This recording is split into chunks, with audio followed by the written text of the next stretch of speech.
আসলে নিজের কোচ নিজে হওয়া খুব ইম্পর্টেন্ট। নিজের খেলাটা নিজেই খেলতে হবে। মুশফিক ভাই তো আমাদের জন্য অনেক বড় একটা ইন্সপিরেশন। হোপফুলি ঢাকা টিমের জন্য ভালো কিছু করতে পারবে। বিপিএল এর ঢাকা ক্যাপিটালস সাইন করলো, কি মনে হয় শাকিব খানের টিম? শাকিব খানের সঙ্গে কথা হয়েছে? কথা হয়েছে, সাইন এর কথা হয়েছে, গুড লাক জানিয়েছে। সো হোপফুলি ঢাকা টিমের জন্য ভালো কিছু করতে পারবে।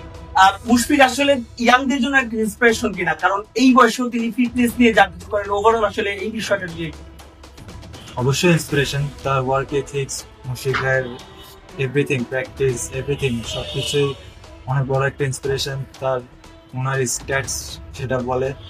সো ভেরি হোপফুল, ভালো একটা শেষ হবে মুশফিক ভাই।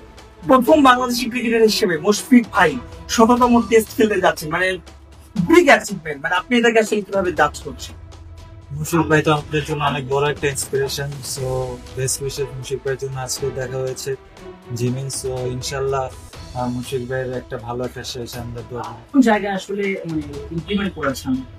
কোন কোচ সহায়তা করেছে?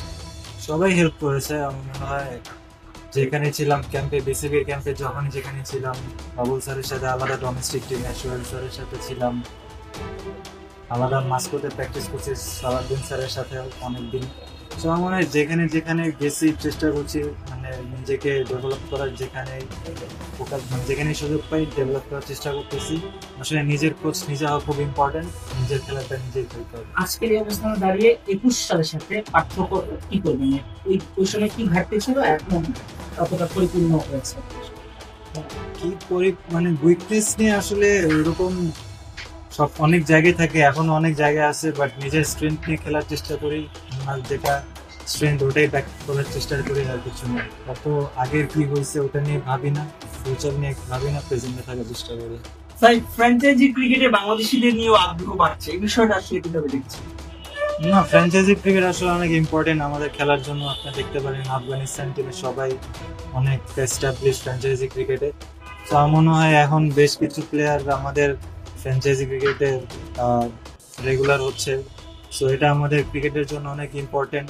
আমরা বিভিন্ন কালচারে যখন খেলবো, যখন আমরা আমাদের স্বাভাবিক অবস্থায় এনজয় করতে পারবো মাঝখানে ক্রিকেট, ওরকম যদি খেলতে পারি তখন আউটপুট আসাটা অনেক easy। স্যার বোর্ডও তো আসলে খুব ফ্রেন্ডলি মনোভাব দেখাচ্ছে। আগে আমরা প্রতিদিন তো দেখিনি, ন্যাশনাল টিমের খেলা থাকলে মানে এনওসি পাওয়াটা কষ্ট হয়ে যেত। আপনি ঋষাদ যেমন বিপিএল না খেলে বিগ ব্যাশ খেলছে, ওখানে মানে আপনাদের এই যে বোর্ডের যে একটা উদার মনোভাব, এটাকে আপনি কি আপনারা কিভাবে মূল্যায়ন করেন? না, অবশ্যই thankful to BCB, very thankful যেহেতু এনওসি দিয়েছে।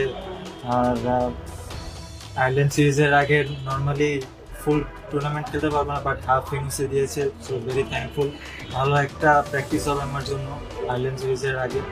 তাসকিনরাও দিয়েছে, ঋষাদ খুব বেস্ট খেলবে। সো এটা আমাদের জন্য আসলে অনেক অবশ্যই হেল্পফুল। সাকিব আল হাসান আছে এখানে, দেখা হবে নিশ্চয়ই।